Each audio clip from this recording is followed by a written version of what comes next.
Այց առաջին քրիստոնյա երկիր։ Այսպես էր Ֆրանցիսկոս Պապն անվանել իր այցը Հայաստան, որի շրջանակներում սուրբ ու անմահ պատարագ մատուցեց Գյումրիի կենտրոնական հրապարակում։ Շիրակի մարզը կաթողիկե ամենամեծ համայնքն ունեցողն է Հայաստանում, եւ քահանայապետի Գյումրի այցելելու վճռական ցանկության գլխավոր պատճառը հայ կաթողիկե համայնքի մեծաթիվ ներկայությունն էր Հայաստանի հյուսիսային շրջաններում, որոնց կենտրոնը Գյումրին է։ Այստեղ է գտնվում նաև նորակառույց Սրբոց նահատակած հայ կաթողիկե առաջնորդանիստ եկեղեցին, որ մայրտաճարն է Հայաստանի, Վրաստանի, Ռուսաստանի եւ Արևելյան Եվրոպայի կաթողիկեների։ Այդ օրը մարզի բոլոր համայնքների հավատացյալները, ինչպես նաև հայ կաթողիկե եկեղեցու հետևորդները հարևան մարզերից Գյումրիում էին։ Պահը պատմական էր։ Հռոմի Պապին տեսնելու, նրա մատուցմամբ Սուրբ Պատարագին մասնակից դառնալու հնարավորությունը եզակի էր։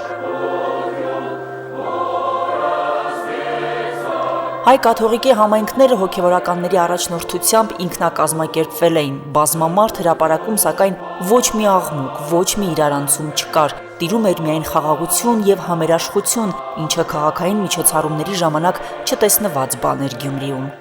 Per celebrare degnamente i santi misteri riconosciamo i nostri peccati.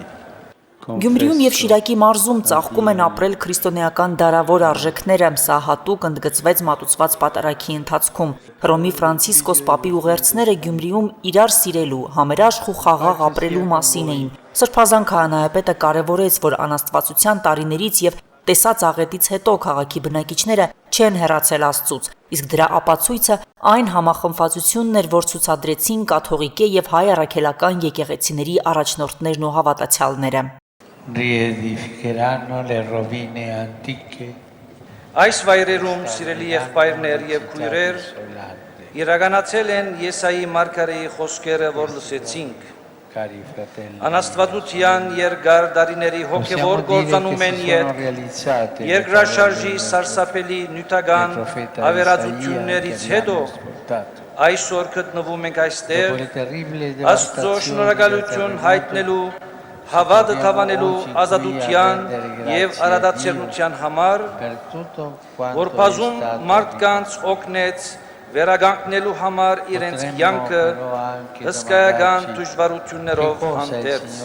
Հռոմի Ֆրանցիսկոս Պապի Հայաստան այցին նախորդել էր Սուրբ Պետրոսի տաճարում մատուցված պատարագը, որի ժամանակ Ֆրանցիսկոս Պապը Սուրբ Գրիգոր Նարեկացուն հռչակեց տիեզերական եկեղեցու վարդապետ։ Գրիգոր Նարեկացին տիեզերական եկեղեցու 36-րդ վարդապետն է, երկրորդը արևելքից։ Գյումրիում մատուցված պատարագին եւս Ֆրանցիսկոս Պապը հատուկ ընդգծեց Նարեկացու նշանակությունը ամբողջ քրիստոնյա աշխարհում։ Come si può diventare misericordiosi? Ուզեցի բոլորի ուշադրության հանձնել Գրիգոր Նարեկացու գերբարը, ընդհանրական եկեղեցու վարդապետ։ Նա գարաբետ եւ մարգարեն էր աստվածային ողորմության։ Դժվար է գտնել որևէ մեկին, որ հավասարի նրան։ Սուրբ Պետրոսի տաճարում մատուցված պատարագը հայոց ցեղասպանության 100-րդ տարելիցի նախօրեին էր ու կրկին Հռոմի Ֆրանցիսկոս Պապի ձեռամբ մեծ եղեռնի 1.5 միլիոն նահատակները սրբադասվեցին։ Սա հայոց ցեղասպանության ճանաչման գործում մեծ շրջադարձ բերեց, իսկ Ֆրանցիսկոս Պապի անունը հավերժացավ մեր պատմության մեջ, առաջին հերթին նրա ուղերձներին հետևելու համար, սիրել միմյանց, համերաշխ ու խաղաղ ապրել։ Լուսինա Հայրապետյան, Հորիզոն։